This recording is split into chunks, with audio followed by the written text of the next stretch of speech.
Untuk memahami dunia terorisme, ada beberapa hal yang harus diperhatikan agar kedepannya kita bisa meniadakan ancaman terorisme kepada sendi beragama. Karakter anatomi terorisme di Indonesia sudah berubah petanya. Sekarang mengikuti peta teroris dunia. Karakternya 1.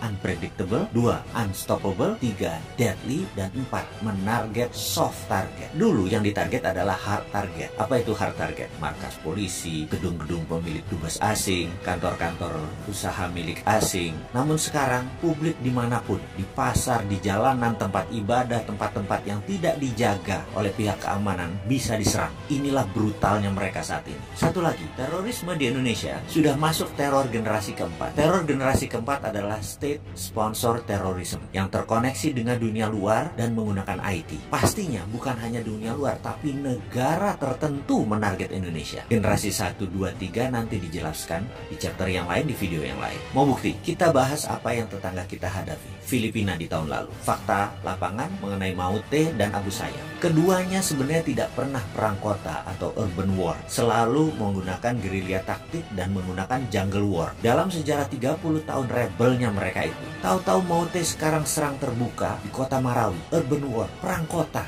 Lah kok bisa? Ada 1000 tentara yang mendadak melakukan perang kota. Dan semuanya pengalaman lagi. Apa yang terjadi? Ternyata ini semua tentara impor. Ini semua mercenaries, tentara bayaran. Ini semua private army. Cara perangnya modern, taktik perangnya modern, senjatanya modern. Inilah yang disebut perang generasi keempat. Berbasis IT, berbasis sosmed, dan disponsori oleh sebuah negara. Bahkan tentara Filipina yang pada saat itu di lapangan lebih dari 10.000 pasukan tidak bisa menguasai Marawi. Bahkan hingga detik ini, casualties atau korban lebih banyak di pihak Filipina. Bahkan 15 pertama tentara Filipina yang mati semuanya di sniper.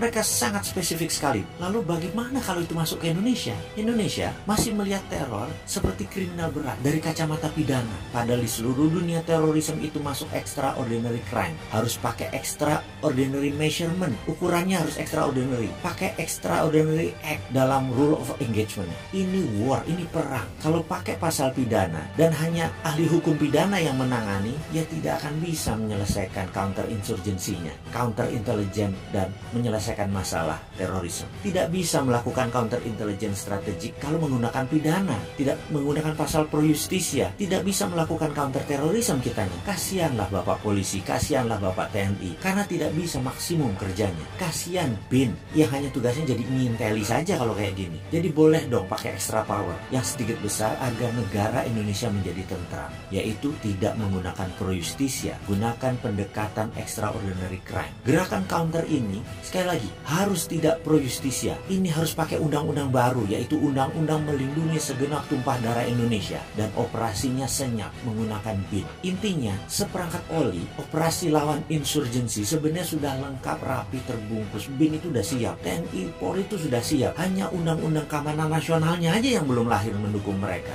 Oh iya, satu lagi yang harus kita ingat. State sponsor terorisme itu tersering pelakunya adalah Amerika. Dan sekedar mengingatkan, Amerika itu tidak pernah menang melawan insurgensi taktik. Sebenarnya kita sudah siap mengcounternya. Kedepan kita harus menjadi negara damai tanpa pengaruh ideologi asing yang suka berperang. Selesaikan mereka semua.